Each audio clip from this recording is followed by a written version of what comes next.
siap diberhentikan.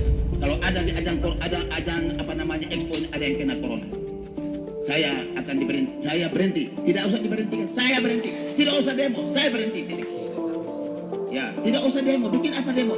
Saya berhenti. Titik. Tetapi kalau orang itu mati, orang itu kita isolasi dan kalau dia sehat, bikin apa? Saya mesti berhenti. Gila mungkin.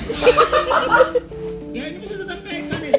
Beredar di media sosial sebuah video yang menunjukkan Bupati Kabupaten Alor, Nusa Tenggara Timur atau NTT siap mundur dari jabatannya. Ia siap mundur dari jabatannya bila ada warganya yang meninggal akibat COVID-19. Dalam video tersebut tampak Amon sedang memberikan sambutan dalam pembukaan Expo Alor 2020 pada Senin 28 September 2020. Ia menyebut masyarakat tak perlu repot-repot demo dan diberhentikan, sebab ia akan dengan senang hati mengundurkan diri.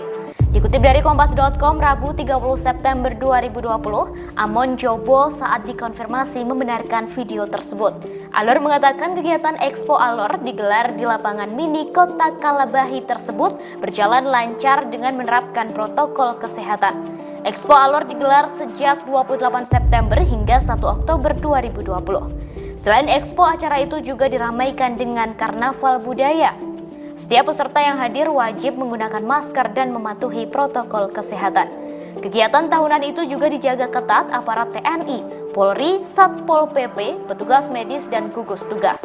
Menurut Amon, Expo Alor tetap diselenggarakan di tengah pandemi COVID-19 demi pertumbuhan ekonomi masyarakat. Menurutnya, masyarakat harus tetap produktif dengan tetap memperhatikan protokol kesehatan saat mengikuti Expo.